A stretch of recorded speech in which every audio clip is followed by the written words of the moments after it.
Hello, geography students.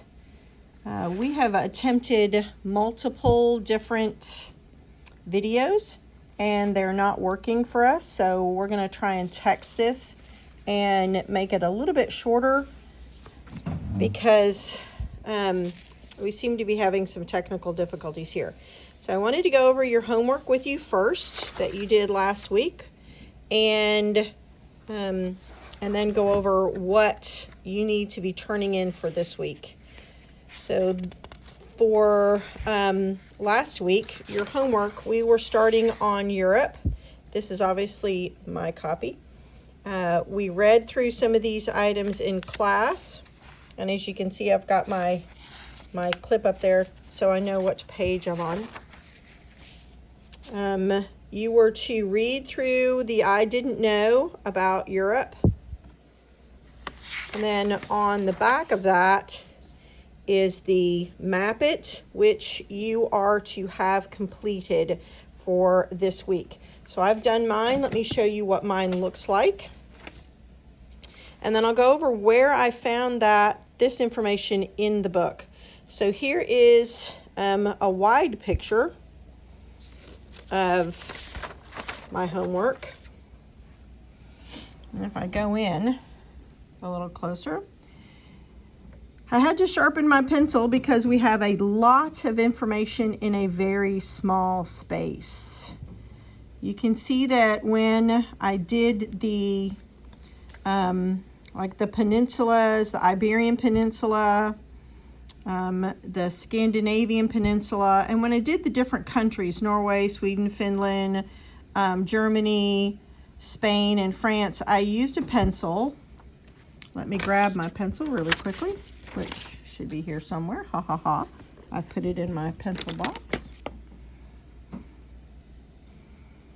You can see that I had to write very small and use arrows. And then when it came to putting in the mountains, like here are the Pyrenees Mountains, here are the Alps, this mountain range that goes through Italy is called the Apennines, I think. I'm not really familiar with that mountain range. I don't know how to pronounce it correctly. So the Pyrenees, the Alps, these over here are the Carpathian Mountains. And I did go ahead and limit my spelling on that. I did use abbreviations. And over here are the Ural Mountains. So it did take a few minutes to find some of these items. You'll also notice that I did green arrows for them to help me get an idea of where they were stretching from. And then I also chose to use a different colored pencil to put in the rivers.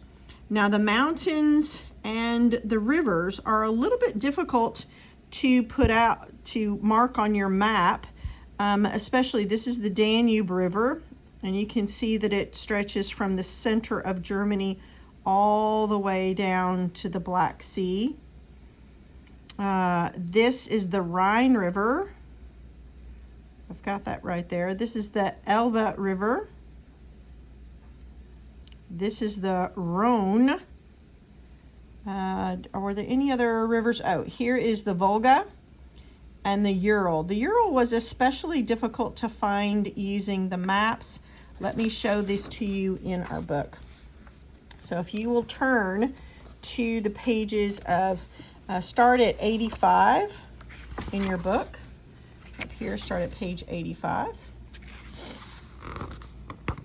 You will see that we've got a really nice section of Europe in here. What I did was I propped it up and I was able to go between several pages. So I was able to go between this page, which is 82 on the map, and I was able to locate the rivers.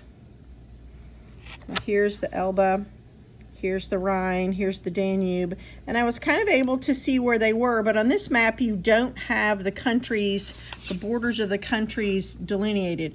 So I went between this map, which is page 82, and this map, which is page 84, and I found those rivers again on this map. They're not named on this map, but you can see them. So this is the Rhine.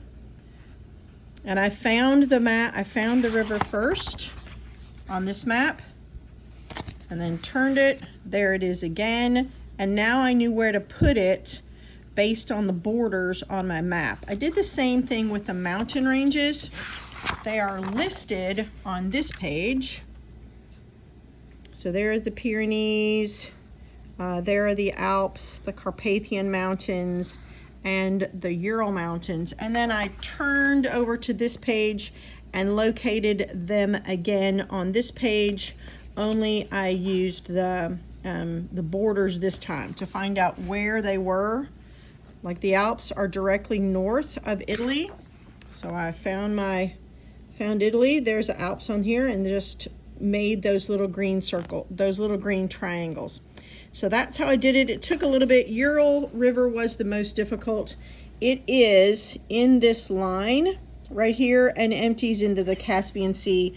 And then these are the mountains. The Ural mountain range separates Europe from Asia. So it was a little bit difficult to find those, but eventually we got them in there.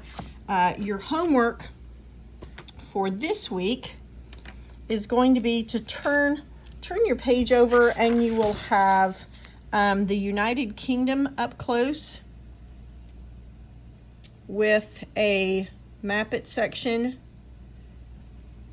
You will also have a France up close. And I don't know that they have a map it section on the France. Let me turn the page and see. Yes, there is a map it section for France as well. So here is the map it section for France. You should have a France up close fact file, and then a map it section for that as well. If you will turn into your homework, you will discover that I have included 2 maps. One is the British Isles, so this is going to be the United Kingdom. Use this map when working on your homework for the United Kingdom. And then there is also a map exclusively for France. You have both of these maps. Use them when doing your map at work that you will turn in on this Monday. So we'll go over all of this in class. And I'm really hoping that this video comes through. We definitely had a very difficult time making or getting the videos for you. So this is not the first video that has been attempted. It is a short one, but hopefully it will actually work for you. I'm going to text it to you, and I hope you have a lovely week, and I'm glad that you got part of your day off. Here is your homework for next week. Yay! See you guys later. Bye.